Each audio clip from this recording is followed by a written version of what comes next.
Olá pessoal, tudo bem com vocês? Hoje, nessa data especial, 7 de setembro, estamos aqui ao vivo no nosso Entrevista com Danúbia. Daqui a pouquinho eu vou falar qual é o nosso entrevistado de hoje, que é muito especial, muito conhecido aqui no estado.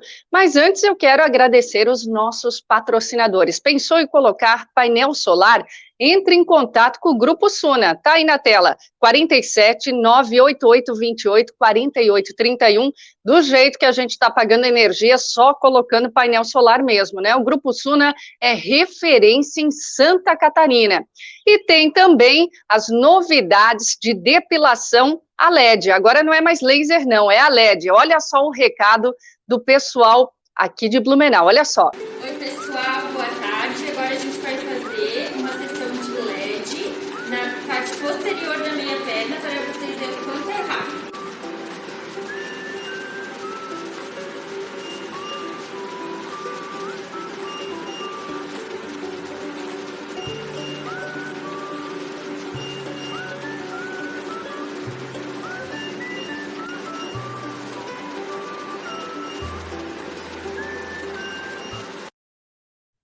É o pessoal da Pele Nua Estúdio, tá aí o endereço das meninas no Instagram, @Pele Nua Estúdio. Entre em contato com elas, faça um orçamento, vale muito a pena. Bom, gente, mas agora vamos ao nosso entrevistado. Hoje, como é dia 7 de setembro, tem que ser um convidado especial também. Ele é jornalista, radialista, produtor, editor, repórter e apresentador. Inclusive, o apresentador da área policial mais conhecido no estado. Seja muito bem-vindo, nosso orgulho de Blumenau, eu digo de Blumenau para o mundo, Henrique Zanotto. Tudo certo com você? Olha, já estava há tempo planejando essa entrevista e eu digo com muito orgulho mesmo, né, de Blumenau para o mundo. Muita gente não sabe que você é aqui da nossa terrinha. Oi, Danúbia, eu que agradeço pelo convite, já tinha te acompanhado aí junto com o TV Informe Blumenau, com Alexandre Gonçalves, algumas entrevistas, né, até a participação do nosso colega, recentemente, que você conversou com o Joelson dos Santos, uma das primeiras referências que eu tive no rádio e levo até hoje como profissional, né, entre tantas pessoas que me ajudaram, né, a construir essa carreira. E parabéns pela iniciativa, está muito bacana e fico muito contente de estar participando contigo, como você falou, né? Nessa data tão especial. E, aliás, já fiquei interessado também, achei bacana dos teus anunciantes. Semana passada ainda estava conversando aqui com a minha esposa dessa possibilidade também, de a gente começar a ver orçamentos e colocar esse painel solar, né? Porque tudo leva a crer que a gente vai viver ainda esse ano apagões, né? Pelo menos é o que eu tenho acompanhado de pessoas especialistas na área, meteorologistas, comentando que nós deveríamos ter o dobro do volume de chuva que tivemos no ano passado para estabilizar a situação, algo que não está previsto. Então, o país aí se prepara para um momento tenso, né? Justamente no verão, quando aumenta o consumo de energia elétrica, né? E tá difícil o peso no bolso, né? Eu já perdi as contas de quantos reajustes a gente teve esse ano. Se eu não me engano, ali eu contei até o sexto, sétimo reajuste. Vai indo peso no bolso do consumidor. O cenário, por enquanto, não é para melhorar, né? Infelizmente. E quando a pessoa coloca o painel solar, seja em qual empresa for, ela passa de consumidora a ser geradora de energia. Isso que é bacana, a gente não fica dependendo, né, já aproveitando aqui, já que entramos no assunto, né, a gente não fica dependendo, não fica à mercê desses reajustes e do apagão que infelizmente pode acontecer, né? E sem falar que energia limpa, né? Sustentável, meio ambiente, é isso aí. Olha, quero dizer o seguinte, tenho muito orgulho de você, hoje aqui quero fazer muitas perguntas especiais, muitas dúvidas. Nós chegamos a trabalhar um tempo juntos na RIC Record, aqui em Blumenau, na época era SC, SBT, depois virou RIC Record, então tem muita pergunta para te fazer, então nós vamos começar com o nosso quadro Queremos Saber.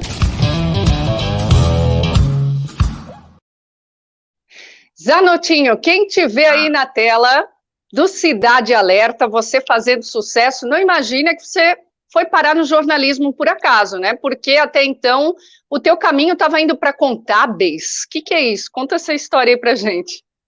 Foi, Danúbia. Eu estava fazendo o segundo grau na época, né, ensino médio, ali no antigo SISO, Sedup Hermann Hering, ali na Escola Agrícola, e lá os alunos tinham essa possibilidade, né, do terceiro ano escolher um curso profissionalizante, na sequência, iniciar na profissão.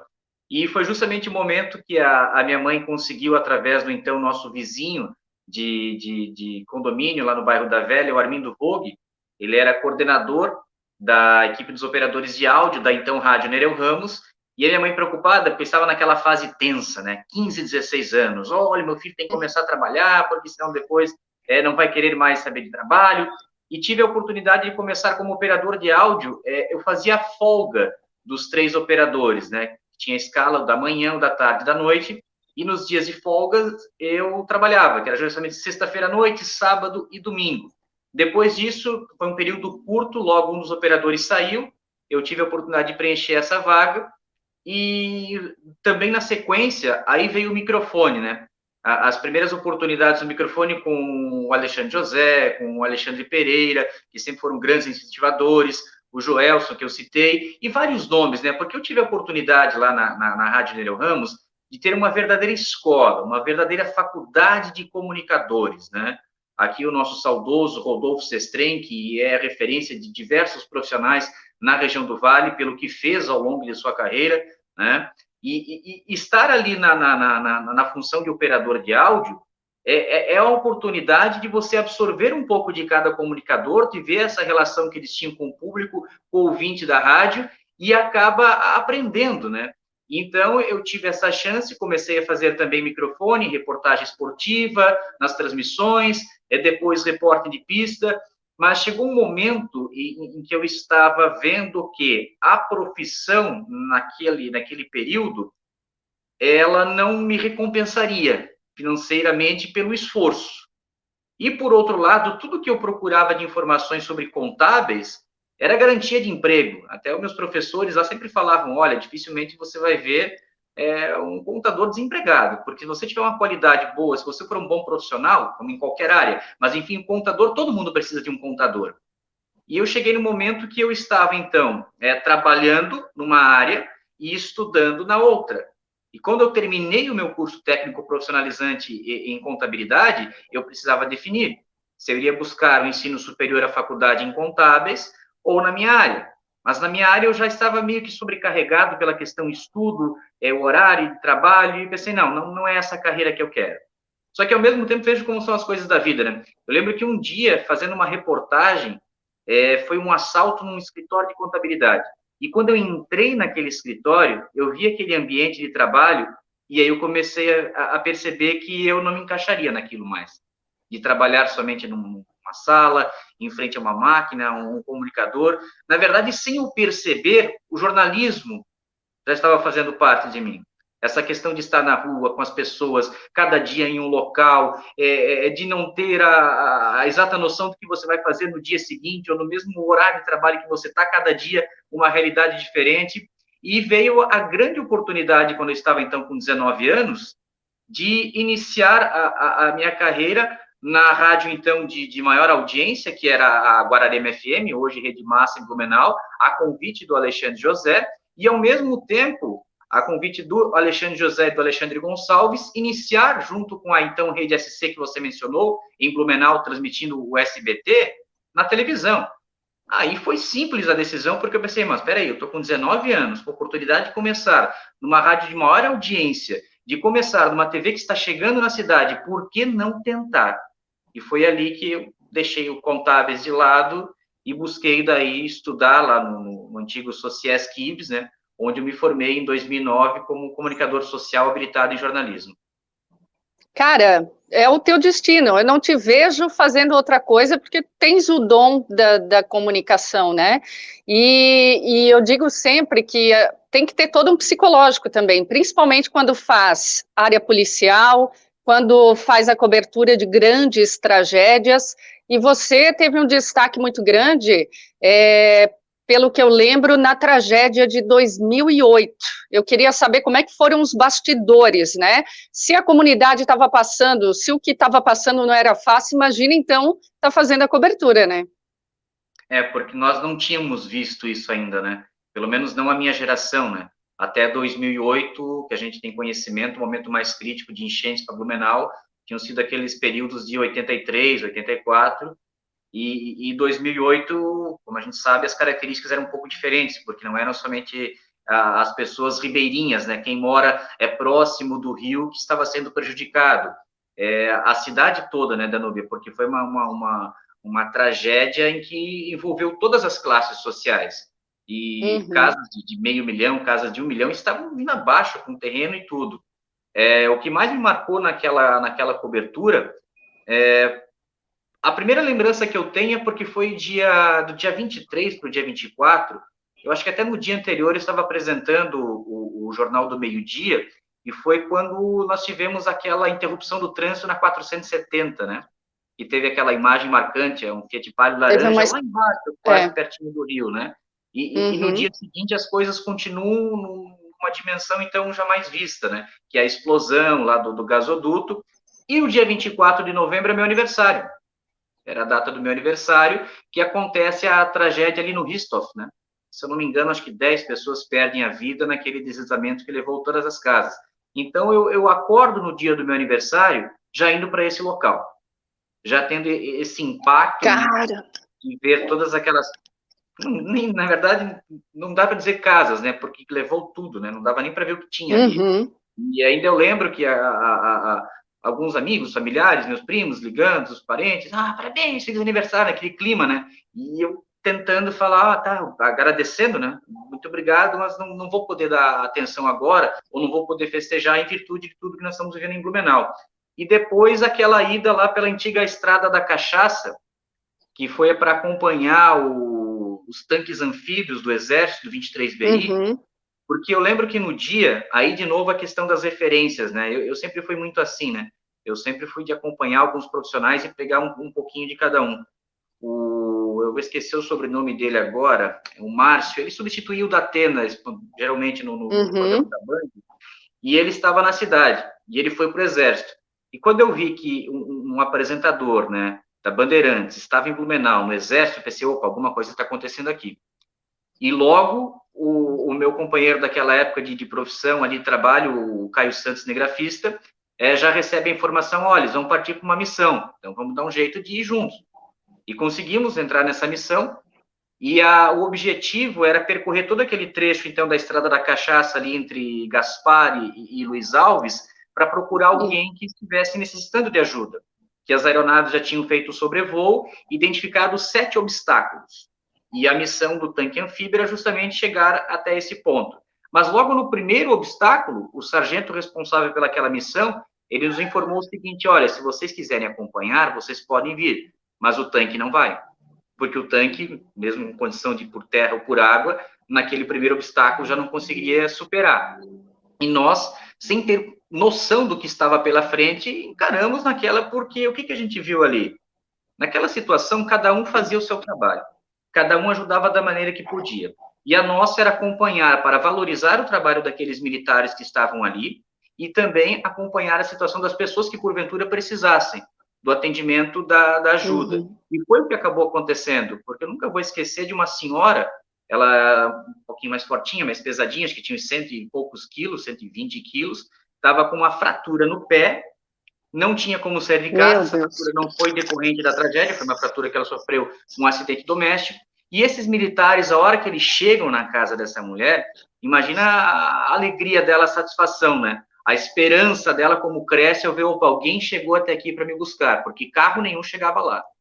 E esses militares, então, conseguiram retirar essa senhora, levaram ela até um trecho, contaram com a sorte de encontrar uma máquina daquela retroescavadeira no meio do caminho que depois deu uma carona para ela, e nós saímos nessa cobertura, eram por volta das 10 horas da manhã de um dia, e retornamos às 2 horas da tarde de outro dia. E na época, então, a minha hoje esposa, minha namorada e minha mãe ligavam para a redação e sem saber onde eu estava, né? Não sei se você estava lá. Eu lembro disso. Eu estava lá. Inclusive, a gente ficou pensando, será que a gente conta que nem a gente sabe onde o Henrique está? Porque não tinha comunicação, né? E eu fiquei assim, cara, é coragem, né? Tu sair, porque ninguém sabia ao certo o que estava acontecendo. Tem que ter, assim, uma coragem, uma desenvoltura também para lidar com todo esse tipo de situação e não saber se ia conseguir voltar ou não, né? E a comunicação, só para você ter uma ideia, Danúbia, acabou ficando um sargento, um enfermeiro, eu, o Caio Santos, cinegrafista, e 2 soldados que estavam nos acompanhando, eles precisaram retornar do trecho que a gente havia percorrido, que agora eu não lembro quantos quilômetros que estava dali da Estrada da Cachaça, dos Luiz Alves a Gaspar, mas eles precisaram retornar porque o celular também não funcionava, não tinha área de cobertura, e em um determinado momento eu perguntei para o sargento, mas sargento, vocês não têm a comunicação via rádio, né? Ele falou, olha, da quantidade de equipes que estão aqui trabalhando, não tem rádio para todo mundo. E a nossa equipe, como tinha comunicação dos tanques, a nossa equipe não tem rádio. Então, por isso a dificuldade de avisar onde a gente estava, né? E que só poderia retornar sei lá quando. Mas, apesar disso, a gente conseguiu chegar em Luiz Alves, lá a gente ficou num hospital, ganhamos alimento lá no hospital, e no outro dia fomos pegando carona até conseguir chegar à emissora às 14h. Mas com certeza é a grande reportagem da minha profissão até hoje, a grande cobertura de tudo que a gente viveu lá, quem é de Blumenau sabe muito bem, não precisa ficar falando, e saber que a gente cumpriu com o nosso papel, né? Que essa era a maneira que a gente tinha de colaborar, de ajudar, que era fazendo a reportagem na época. E a tua mãe deve, né, os cabelos brancos ali são por tua causa, né, cara? Tu imagina para quem é mãe, quem é esposa, tá acontecendo uma tragédia, ninguém sabe ao certo para onde correr, e o repórter tá na rua, né, sem conseguir se comunicar. Fizesse um plano de saúde para as duas, pelo menos? Não, é que eu acho que nem a gente sabia, né, Danilo, que estava enfrentando. Olha, né? Como eu falei para ti no começo, que eu percebi depois que o jornalismo já tinha tomado conta de mim, essas são situações que, ao mesmo tempo, você falou de coragem, mas não tem nenhuma uma decisão, tu age por impulso, né? Tu sabe que essa é a tua profissão, essa é a tua missão, e tu vai nela, né? Embora eu possa dizer o seguinte também, né, que na época eu não era pai. Hoje, quando você tem uma vida que também depende da tua responsabilidade, digamos que essas decisões são um pouco diferentes também. Eu também acho. Eu também já me envolvi em cada uma que hoje eu penso, meu Deus, como que eu tive coragem de ir lá, de fazer o que a gente fez e tudo mais. E até o Gonçalves lembrou aqui de uma situação, olha só o dom para o jornalismo que você tem. Na enchente de 2011, você já não estava mais aqui em Blumenau, mas se ofereceu para fazer a cobertura. E não é fácil, né? A gente pode contar os bastidores aí, porque a gente não tem uma estrutura para sair na rua e tudo mais, né? A gente passa pela água, está ali sob as condições mais adversas, né? E você já trabalhou em algumas. Essa de 2011 eu tinha a ideia de que, justamente pela experiência de 2008, do que a gente tinha vivido na cobertura, e sabendo das dificuldades, eu me vi na obrigação de também, de alguma maneira, poder colaborar, poder ajudar, e com o exercício da minha profissão, né? Como comunicador, como jornalista, e a empresa logo também entendeu que seria benéfico para a gente, e por isso que eu pude fazer também em 2011 a parte da cobertura, a parte do time. Agora, Zanotto, você trabalhou por um bom tempo na NDTV, RIC Record, naquela época, foi para a NSC, recebeu o convite, que é a filial da Globo, mas saiu de lá. O que aconteceu? Você não se acostumou com o estilo da emissora, ou a proposta para retornar para a Record foi muito boa? Foram 9 meses. 9 meses, na época que eu fui lá para TV Coligadas, né, RBS, hoje NSC, foi a convite de uma pessoa que eu também admirava profissionalmente, depois acabamos nos tornando amigos, o Jefferson Douglas, que era o coordenador de jornalismo, porque eles tinham feito uma pesquisa de mercado na época, e entre algumas perguntas à população era qual o repórter que você mais se identifica. E ali eu tive a grande satisfação de saber que parte da população de Blumenau escolheu o meu nome. E também a oportunidade de ter esse conhecimento, né, de estar trabalhando no concorrente, que na época nós tínhamos até uma concorrência muito acirrada, porque o mercado até então em Blumenau sempre teve uma emissora que dominou, que foi a RBS, até a chegada da rede SC, RIC, hoje ND. A partir desse momento, tu teve a concorrência.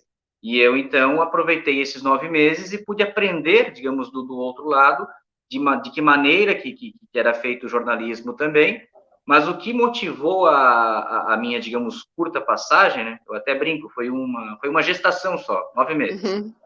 E a minha esposa hoje, ela é de Florianópolis, e ela foi morar comigo em Blumenau naquele período. E o que acontece? Nós tínhamos uma escala lá na RBS que trabalhava sábado e domingo. E isso acabou comprometendo muito a minha vida social.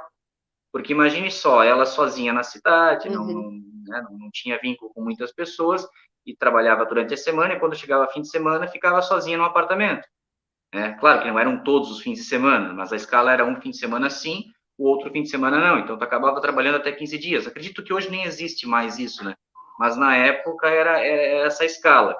E a direção da RIC na época, os nossos diretores, coordenadores, sabendo que a minha companheira era de Florianópolis, eles fizeram um convite para ver se nós estávamos bem em Blumenau. Ou se não queriam, se a gente não queria vir a Florianópolis, ela retornar para perto dos pais dela, dos amigos, e eu ter a oportunidade de trabalhar na cabeça de rede. E ali eu diria que foi a grande jogada, porque eles acertaram o alvo. Era o que nós queríamos, né? Nós queríamos ter a oportunidade de conviver. Imagina, um casal, sem se conhecendo, não, né? Uhum. Tem que ter a sua vida social, tem que ter os seus momentos.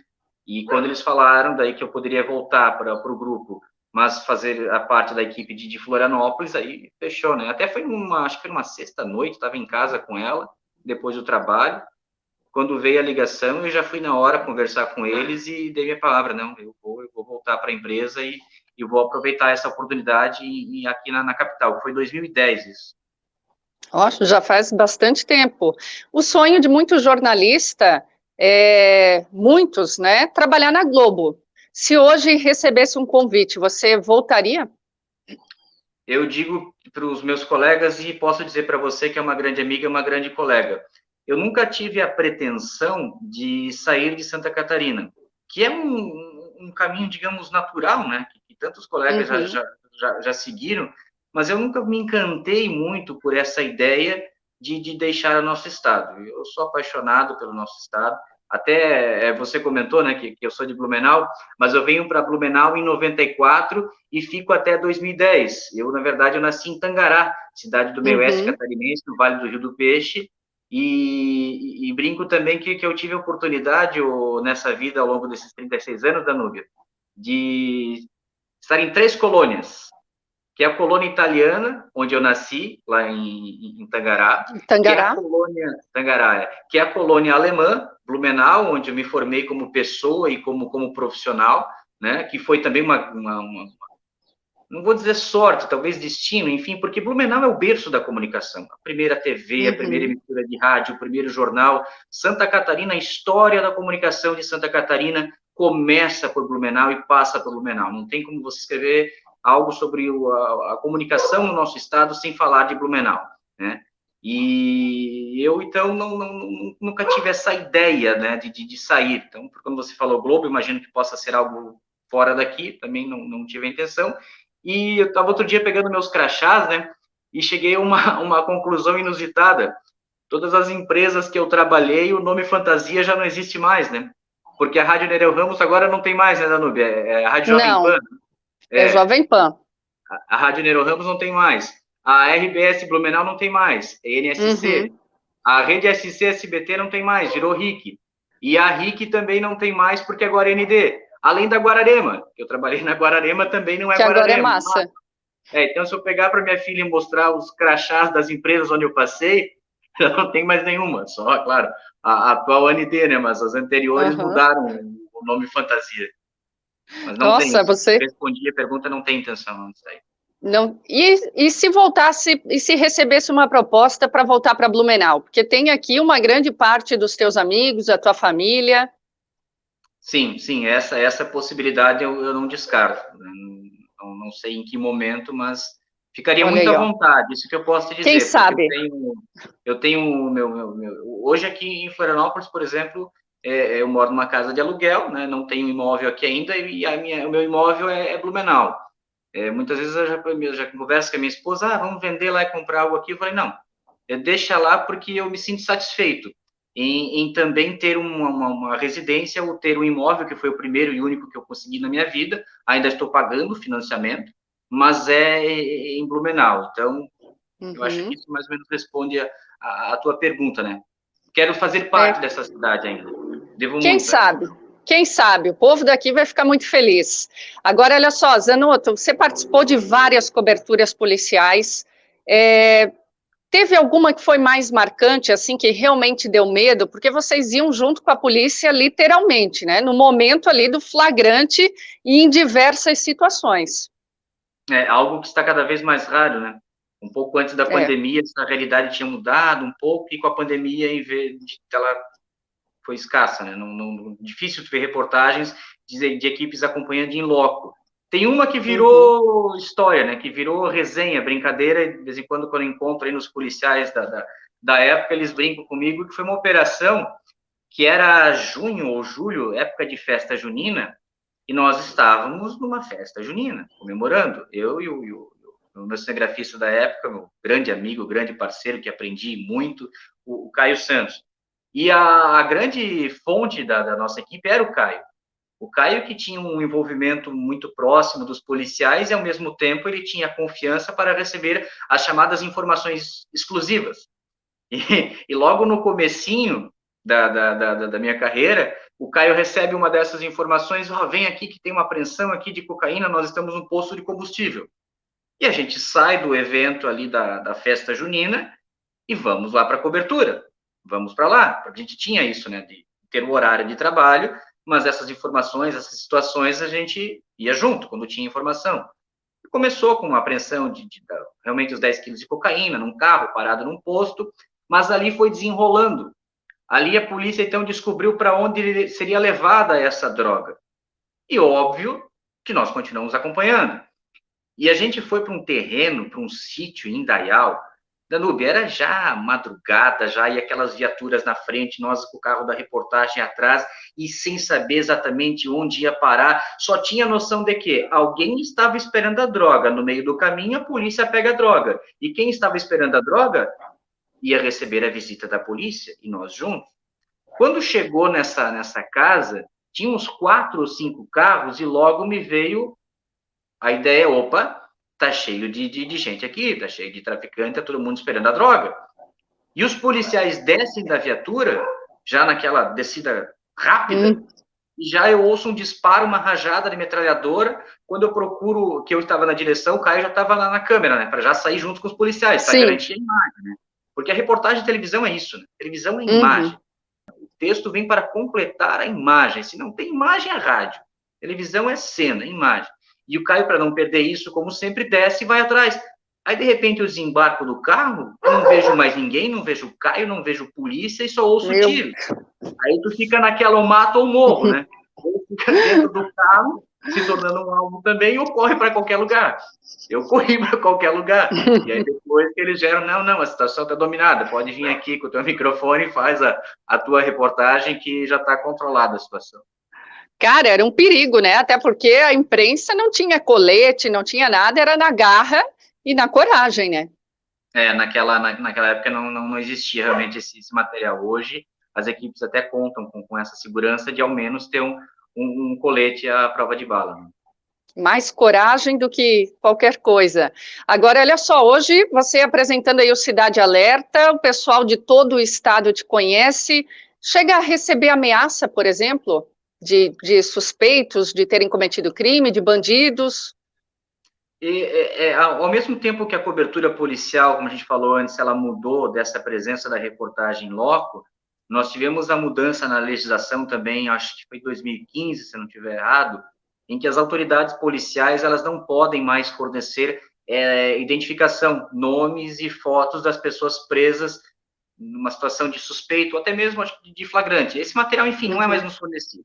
Pode chegar de uma maneira ou outra, através dos grupos de WhatsApp, mas as autoridades policiais não fornecem mais. E eu acredito que isso mudou um pouco também essa relação de quem está em frente da tela exercendo essa função, seja na apresentação ou quem está gravando uma reportagem, com quem está sendo preso.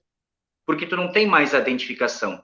Então, tu não cria mais uma situação de embate ou de exposição com quem é detido, né? Então isso mudou um pouco.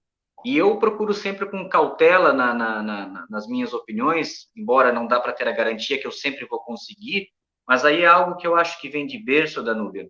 E eu fui criado pelos meus avós maternos, pela minha avó e pelo meu avô. A minha avó é uma pessoa muito simples, semi-analfabeta, aprendeu depois de muito tempo, já com seus quase 60 anos, a escrever, a fazer seu nome e sua assinatura. Mas, em compensação, a minha avó sempre me ensinou a não julgar o próximo.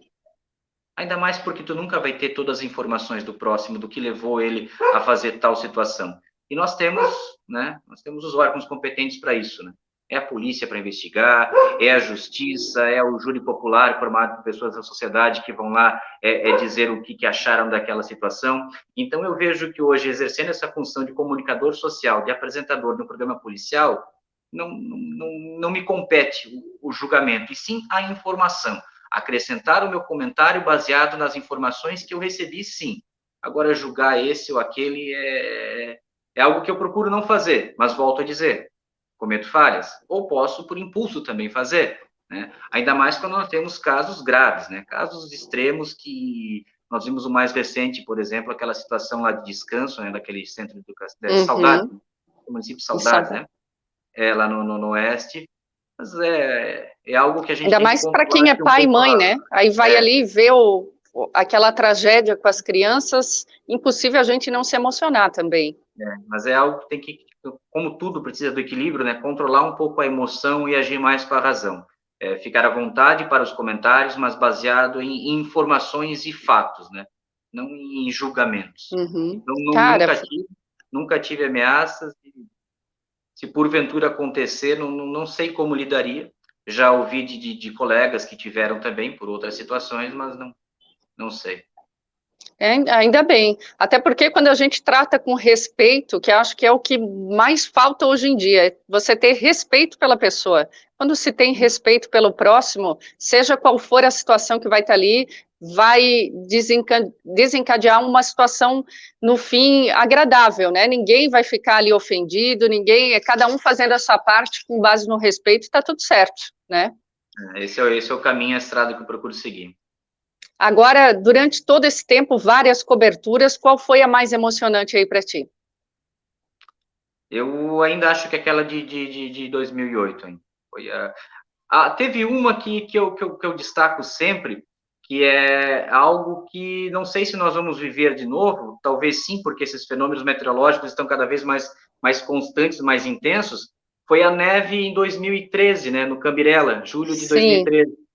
Que naquela época eu estava trabalhando no horário da manhã, chegava na TV por volta das 7 horas, e a gente chega na TV e vê aquele morro ali em Palhoça, no Cambirela branco, e ao primeiro momento, deu geada, né? Geou no Cambirela. E outras pessoas, não, aquilo é neve, porque nevou ontem à noite em Rancho Queimado, então é neve. E o que me deu de distinto, digamos, de repórter naquela oportunidade? Não, vamos sobrevoar, né? Vamos encontrar uma maneira, uma alternativa, ver alguém, alguma equipe que vai fazer um sobrevoo e acompanhar. E assim que a gente desce do morro, é um dia especial, porque em 2013, não sei se nós não tínhamos as redes sociais tão intensas ainda, eu acho que não, mas todo mundo já tinha o seu celularzinho fazendo as fotos. E era todo mundo fazendo foto disso, fazendo foto daquele morro branquinho de neve, porque tu tinha o mar, né, a nível do mar, a Baía Sul, a Baía Norte, aqui em Florianópolis, e aquele morro branco que ficou a brincadeira, os Alpes de Palhoça. Aí o que a gente fez? A gente foi lá para o L ponto do Corpo de Bombeiros, uma das equipes do Arcanjo, e ver com eles se eles iriam fazer um sobrevoo justamente naquela região, primeiro para fazer essa documentação desse fato histórico, o registro, né, fotos e vídeos. E o Morro do Cambirela é muito normal ali, pessoas que perderem trilhas, pessoas que vão para acampar. Como na noite anterior já havia essa expectativa, quem garante que uma pessoa, né, que eu não vou dizer sem juízo, mas uma pessoa que gosta de se arriscar, possa ter subido o Cambirela e estar lá preso na neve? Então, o comandante da aeronave no dia, o meu grande amigo também, o Coronel Kemper, ele pediu a autorização do Comando Geral do Corpo de Bombeiros, porque o Arcanjo, o helicóptero, ele funciona conforme chamadas de emergência. E naquele caso, nós não tínhamos necessariamente uma chamada de emergência. Então, para fazer esse sobrevoo, ele precisava da autorização do Comando Geral do Corpo de Bombeiros. e explicado a situação, que havia uma equipe de reportagem que gostaria de documentar e também acompanhar nessa missão de busca se tinham vítimas. Foi aceita essa solicitação e nós tivemos a oportunidade de registrar, acho que foram 15 minutos, uma reportagem de 15 minutos, e para quem trabalha em TV sabe que isso é raro de acontecer, né, Danúbia? 15 minutos já tinha Bem a raro. tecnologia HD, a tecnologia de alta qualidade e resolução, mostrando, então, o Cambirela coberto por neve, e assim ficou por mais de 24 horas, né? Mas a única equipe que fez esse registro aéreo foi a nossa equipe. Eu estava acompanhado do cinegrafista o Valdir, que trabalha comigo até hoje lá, uma figura muito querida, e a gente, então, sobrevoou os Alpes de Palhoça, olhando o gelo de um lado, temperatura de 1 grau, e ao mesmo tempo o mar ali embaixo, algo que também me marcou, e eu espero ver neve de novo aqui na nossa região. Acho que isso vai acontecer, porque, como eu já disse, os fenômenos naturais estão muito intensos, né? Na nossa eu espero não ver, tá? Porque eu passei um frio. Teve aqui também. Eu estava na cobertura aqui e passei um frio também. A gente acordou de madrugada aqui, foram nos pontos mais altos, né? No Spitzkopf, no Morro do Cachorro, né? Mas enfim, o frio pegou a gente de jeito. Agora, isso mostra o teu bom relacionamento com todo mundo, né, Zanotto? Contato com bombeiro, polícia militar, polícia civil, essa amizade aí que é forte e acaba passando para a gente muita coisa também em primeira mão. Agora, você já chegou numa reportagem e o bandido era teu fã, por exemplo? Não, o máximo que aconteceu foi em Blumenau, no PRB, né, o Presídio Regional de Blumenau, de uma rebelião que estava acontecendo, e um detento tinha o meu número de telefone. Quem passou, eu não sei. Mas ele ligou e a gente estava Aí ele liga para passar a informação. Aí era isso, porque tinha cobertura do pessoal do PPT, do Choque, pessoal do DIAP, fazendo a intervenção naquela rebelião que estava acontecendo. E claro que nesses casos, não sei de uma situação que a polícia tenha levado junto à imprensa, né? Até porque é algo muito tenso lá dentro, que coloca em risco a segurança dos profissionais. Então, nunca é aberta essa possibilidade. Nós não tínhamos, então, como acompanhar a polícia. Nós tínhamos um detento que tinha, ao vivo, no telefone, nos escrevendo o que estava acontecendo ali no Presídio Regional de Blumenau. E talvez isso vai justamente na linha do que você mencionou, né? A confiança, né? Quem estava lá dentro, preso, tinha confiança de que ligasse para tal repórter, no caso eu que estava ali, ele teria a sua possibilidade de dar a sua versão, de contar, de narrar, né? Narrar os fatos do que estava acontecendo. Nossa, e teve alguma reportagem que já te fez chorar, por exemplo? Muitas. 2008 mesmo foi, né? 2008 foi o que eu mais, digamos, fui abalado pelo lado emocional, né? Mas coberturas de acidentes, situações que envolvem crianças, né? Algo que não tem como, por mais que você tenha que manter a frieza, tenha que manter o equilíbrio.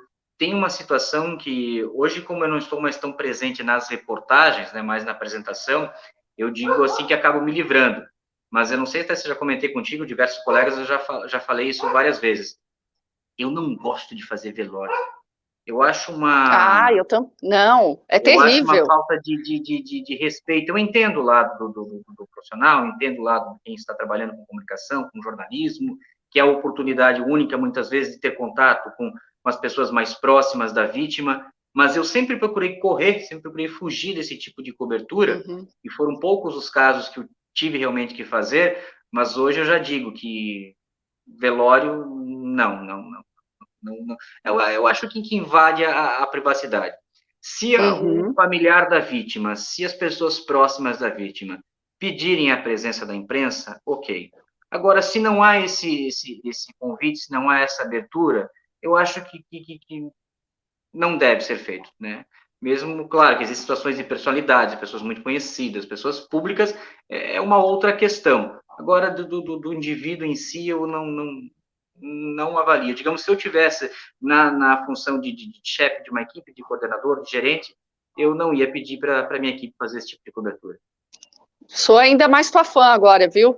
Porque a gente que já teve que fazer cobertura sabe o quanto ali é triste acompanhar de perto aquele sofrimento da família. E o quanto, enfim, eu não sabia nem ao menos como chegar, né? Ter coragem de chegar ali com uma câmera, com um microfone, é muito complicado mesmo. Parabéns aí pelo teu posicionamento. Isso me lembrou, Zanotto, de um vídeo que viralizou, você falando em velório, em morte e tudo mais. Viralizou um vídeo na semana passada, olha só. Foi no Paraná. Olha aqui o que aconteceu. A moto fantasma? A moto fantasma, de repente, no estacionamento, e segundo o pessoal da reportagem ali, o proprietário desse carro, que está ali do lado, ele havia morrido 2 dias antes. Do nada, a moto liga, né, e começa, se eu moro num lugar desse, eu já saio correndo 3 dias, 3 noites, né? E aí, você já cobriu umas coisas assim inusitadas e até meio assustadoras, se é que a gente pode dizer? Vamos acreditar ali que foi uma pane. Uma pane. É raro acontecer, mas acontece. Hoje a gente tem isso, né? Porque até então a imagem não tinha como contrariar uma imagem, né? Se você está vendo, se foi gravado, era aquilo. Mas hoje em dia, não sei, né, Danube, com tanto recurso de edição, esse caso eu tinha visto também, acho que até foi no Twitter que eu vi essa imagem, vi esse relato da situação que o proprietário faleceu antes, vi algumas informações também, comentários de pessoas que, não, mas pode acontecer da moto, ela dar a partida sozinha. Eu sou descrente disso, eu me preocupo mais com quem está vivo do que com quem está morto. Eu não. Uhum. Também nunca tive a oportunidade, não, de fazer uma reportagem dessas de assuntos sobrenaturais, não tive. Até porque você também lidava muito com morte, né? De assassinato, de feminicídio, muita coisa triste, acidente. Isso meio que acaba abalando a gente também um pouco, né? A necessidade um pouco de tu desligar dessa carga negativa, né? Por mais que eu sou uma pessoa, quando estou em casa, eu também fico em cima das notícias, fico acompanhando tudo que está acontecendo, mas existe um período do dia que eu procuro desligar e é um exercício da mente, né? É um exercício da mente, acho que tu tem que ter um pouco desse equilíbrio, né? Um pouco de coisas mais leves, porque, infelizmente, nessa profissão, né, e na função que eu exerço, como apresentador de um programa policial, 1 hora por dia, até muitas vezes a gente tenta dar uma descontraída um pouco no programa, né, Danúbia?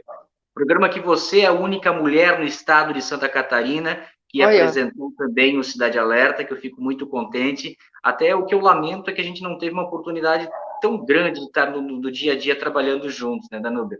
Mas teve o Dia Especial da Mulher, que a programação aqui da NDTV foi ancorada totalmente por mulheres, e os outros programas já tiveram por diversas vezes apresentadoras mulheres, e o Cidade Alerta era o único que não tinha passado por essa experiência ainda, né? Já existem em outros estados mulheres que apresentam, mas aqui não. E a Danúbia, naquela época, aceitou o convite e veio, e com muita competência que você tem, né, Danúbia, que quem te acompanha sabe muito bem disso, apresentou e conduziu muito bem aquele dia o Cidade Alerta Santa Catarina. E ali você viu, acho que a gente não chegou a conversar muito sobre isso depois, mas não sei se tu sentiu essa necessidade, às vezes, de dar uma relaxada, dar uma equilibrada. Porque o programa de televisão, assim como o rádio, esses dois veículos de comunicação em massa, quem está entrando para ser um profissional, para ser um jornalista, ele vai procurar o quê? Vai procurar ser um ótimo profissional, se capacitar, né? Ler muito, como eu falei antes, acompanhar profissionais que lhe tragam essa referência. Mas tem uma coisa que eu tive a oportunidade de perceber ainda no rádio muito cedo, que esses dois veículos são dois grandes companheiros. O rádio e a televisão são grandes companheiros de pessoas que estão do outro lado assistindo, claro, pessoas que querem estar antenadas, querem estar por dentro do que está acontecendo, mas que querem uma companhia. Teve agora essa semana que passou, semana final de agosto, um e-mail que veio de um telespectador relatando que a avó dele, de 90 anos, todos os dias, às 6 da tarde, ela está lá acompanhando o Cidade Alerta e ela conversa comigo. Ela conversa comigo do outro lado. Eles até comentaram nesse e-mail que ela está com Alzheimer e algumas vezes acontece dos filhos ligarem para ela e ela conversando com os filhos, imaginando que está conversando comigo. Zanotto, tá conversando. Então, é só um exemplo, né, de como existe uma responsabilidade social até muito maior do que das informações, das notícias, daquilo que tu se preparou ao longo da carreira para exercer essa função, né? Então, você é um companheiro, você é uma pessoa que está ali naquele momento, sem saber, né? Porque a gente não tem muito esse feedback, esse retorno na televisão, em só situações como essa, onde há esse relato, há essa informação, mas que tu está ali com alguém que se sente tua amiga, né? Sente teu amigo conversando contigo.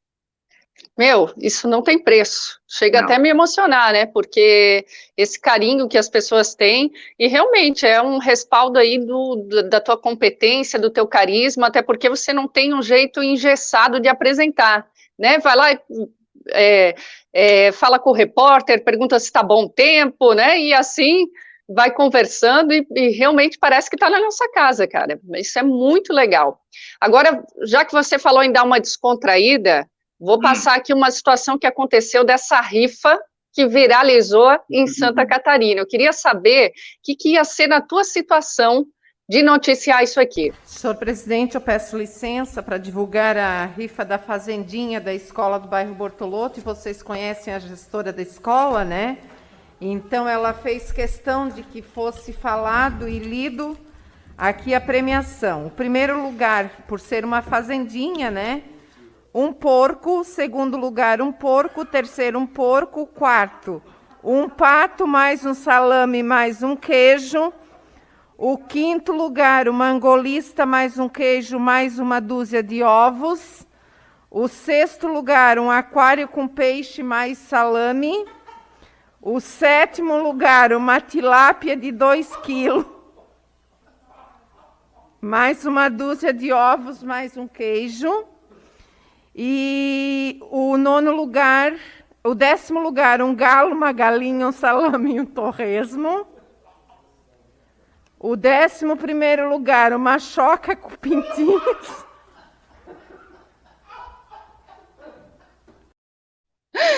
Já deu crise de riso assim? Faltou a murcilha, né? Faltou. Não tinha murcilha. Olha, já tinha até galinha choca, né? A tilápia 2 quilos, né? Cara, já te deu uma crise de riso, e principalmente no momento em que não pode ter, que a gente está ali num assunto sério, às vezes grave, às vezes uma tragédia. Deu uma vontade de rir, assim, o que faz? Já aconteceu e até muitas vezes motivado por colegas, né? Que é o que as pessoas não veem, né? O break comercial, né? Uhum. Vai para o intervalo comercial e tu fica ali de papo. Por exemplo, eu tenho 2 pessoas que estão sempre comigo no estúdio, que são os cinegrafistas, e já aconteceu da gente estar conversando sobre uma outra situação, que não tinha nenhuma abordagem com reportagem, nenhuma abordagem com o programa, e de repente vem a informação, ó, 10 segundos, 5 segundos. Como é que tu controla uma gargalhada como essa, uma crise de riso, num intervalo curto, ainda mais lembrando que você está apresentando um programa policial, né? Um programa que você está comprometido com a seriedade, que ele permite um pouco, como a gente falou, dessa descontração, mas já aconteceu. Como eu não sei, acho que Papai do Céu abençoa e fala, cala-te boca. Agora presta atenção e volta para lá, que está no ar ao vivo. E conseguiu aguentar? Conseguiu. Já foram algumas vezes, mas já consegui, já. Em ao vivo também, né? Porque o repórter ao vivo que é complicado, né, Danúbia? Você que também tantas vezes fez isso, né? De estar ali preparado e de repente vem uma situação inusitada e como é que tu controla e entra ao vivo para manter o teu texto, né? As informações que você tem em passar, né? Agora você faz muito aquele vem comigo, por falar em perceber o texto e tudo mais. Você grava isso, tem uma dificuldade, tem uma facilidade para gravar? É psicografado por André Luiz? O que vem esse texto aí que tu tens uma facilidade que, olha... Tem o plano sequência, né? O pai do plano sequência aqui no Brasil, acho que é o Goulart de Andrade, né? O Vem Comigo nasce com ele, né? Comigo. E eu sempre fui um telespectador dele, sempre admirei, porque eu acho que esse tipo de reportagem, o plano sequência, ela torna a tua relação com o telespectador mais próxima. Você mesmo mencionou agora há pouco, né? Disso de poder descontrair, de poder conversar, e a reportagem, nesse sentido, eu acho que é uma conversa.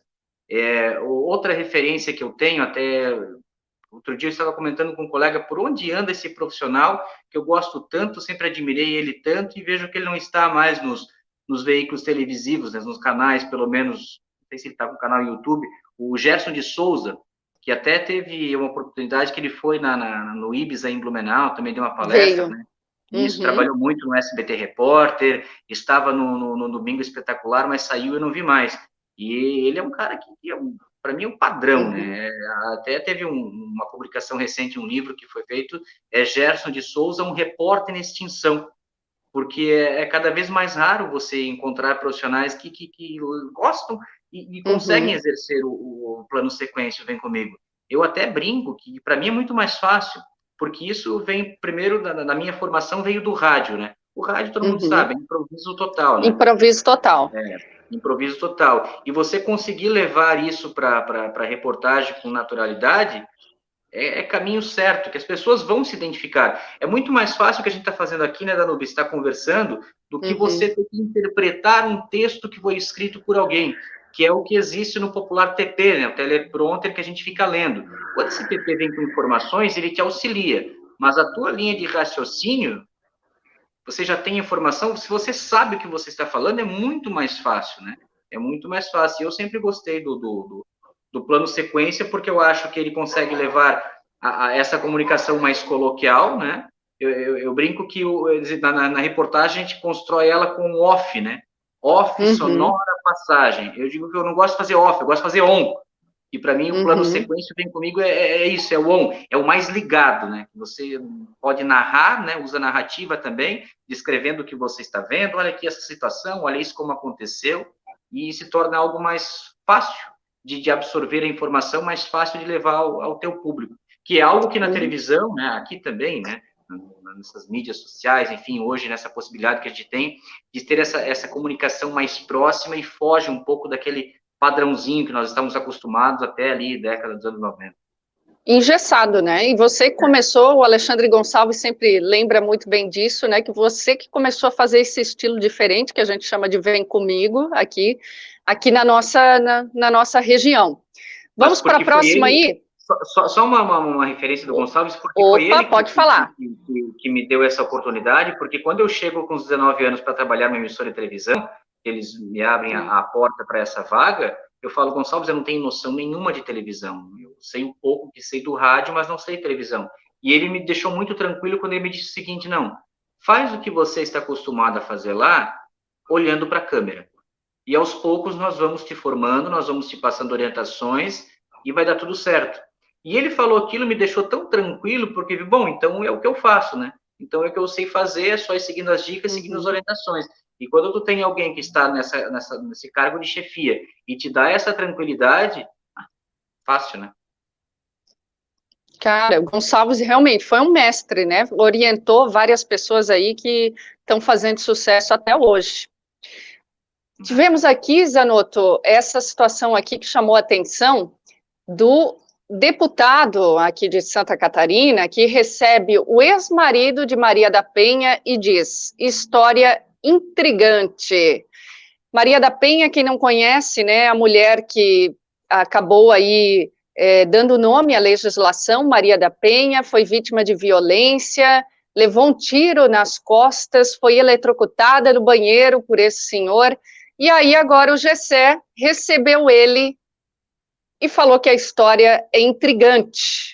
O que você pensa disso, Zanotto? Eu a conheci aqui em Santa Catarina, Danúbia, Dona Maria de Fátima. Ela é moradora de Campo Belo do Sul e quis o destino que Maria da Penha e Maria de Fátima tivessem uma história muito parecida. A Dona Maria de Fátima, a gente fez uma reportagem que ela também ficou numa cadeira de rodas, também é cadeirante hoje, portadora de necessidade especial, porque recebeu um disparo também pelas costas de uma espingarda, e o disparo também foi feito pelo ex-companheiro dela, que na época, durante a reportagem que a gente fez com ela, ele estava foragido, e algum tempo depois da reportagem, ele teve que responder pelo crime que ele cometeu, foi preso. Nós não ouvimos ele. Não ouvimos ele porque não tivemos a oportunidade, mas eu acredito que as pessoas como esse parlamentar, quando fazem um ato como esse, eles estão querendo mais abastecer apaixonados, fanáticos, pessoas extremistas, né, que dão mídia para isso. Eu Querem publicidade, né? Publicidade. É que assim, né, a gente está vendo coisas que eu pensei que a gente já tinha superado, né, Danúbia? A gente teve recentemente agora aí na região mesmo, em Timbó, encontraram uma fábrica de produtos nazistas, né? Algo que, na minha compreensão, a sociedade deveria ter passado por isso com uma facilidade maior, e infelizmente a gente vê que esses casos ainda existem, né? Eu só torço para que essas pessoas consigam mudar essa opinião, esse raciocínio, né? E que não fiquem propagando isso, né? Propagando ódio, propagando situações que já foram no passado. Evoluímos, né? Ainda bem que evoluímos. A grande maioria da sociedade evoluiu. É verdade, é verdade. E que a gente tenha mais empatia. A gente já está num mundo tão difícil, passando por tantas coisas difíceis, né? Então, se a gente tiver empatia, com certeza vai melhorar. Zanotto, já dando quase 1 hora aí de programa, passou assim, ó, voando. Eu sei que tu tens muitas histórias para contar. O povo aqui de Blumenau, especialmente, de Blumenau e região, é teu fã. O teu trabalho aqui na região, ó, não é ao vivo, mas não é ao vivo, mas tá certo. Até quero, antes de encerrar, explicar para as pessoas que a gente está gravando esse programa um dia antes, porque hoje é feriado, então estamos transmitindo, e por isso não estamos interagindo com as pessoas aí. Então, mas antes de encerrar, eu quero falar o seguinte, cara, eu sempre falo para todo mundo que o que mais me chamou a atenção é a tua humildade. O Zanotto é o mesmo na TV, o Zanotto é o mesmo fora da TV, mesmo sendo apresentador ou repórter, você é sempre a mesma pessoa, e é isso que as pessoas elogiam aqui, você é como a gente, está representando a gente aí, e faz isso muito bem, então por isso o povo daqui tem muito orgulho de você, e eu só te desejo coisas boas, hoje foi um orgulho te receber aqui. Então, deixa eu aproveitar e mandar um grande abração para a comunidade onde eu me criei. Cheguei ali um menino, adolescente, bem acanhado, vindo do interior do estado, e lá eu pude aprender muitas coisas na vida, coisas boas, outras nem tanto, que é a Coripós. Ali eu fui criado, lá na rua Maestro Francisco Balgarte, número 102, primeira casa que eu residi lá aí em Blumenau, né? No Morro da Coripós. E também, ô Danúbia, você ocultou uma informação importantíssima que compete aqui nós, jornalistas, informar quem está assistindo essa reportagem gravada. Ela sendo gravada no dia 6, porque o dia 7 de setembro, além do dia 7 da independência do Brasil, é aniversário da Danúbia de Souza. Então, ô Danúbia, olha a honra que eu tenho, porque você é aniversariante e eu que recebo o presente de estar aqui há 1 hora conversando contigo, com as pessoas que estão acompanhando um pouco esse nosso bate-papo, que eu agradeço também a você aí do outro lado, mas parabenizar você, Danúbia, porque você também é uma referência para mim da profissão que você escolheu, do jornalismo que você ama, mais do que isso, do trabalho social que você realiza em Blumenau como protetora. Eu sou casado com uma mulher que também trabalha nessa área, atua com cães e tem um amor também pelos animais que eu só aprendi, né, convivendo com ela, e sei da tua dedicação por essa causa também. Então, Danúbia, muito obrigado. Parabéns pelo teu aniversário, felicidades, você que é uma menina ainda mais nova do que eu, 2 anos, e felicidades, curta, aproveite esse novo ciclo. É isso aí, tem 30 segundos para encerrar. Um beijo grande para você, beijo para sua mãe, que sempre me recebeu muito bem lá na Coripós. É uma líder comunitária excelente, faz um trabalho lindo. Então, ó, beijão para você, cada vez mais sucesso e tudo de bom, tá? Beijo grande, até mais. Beijo, tchau.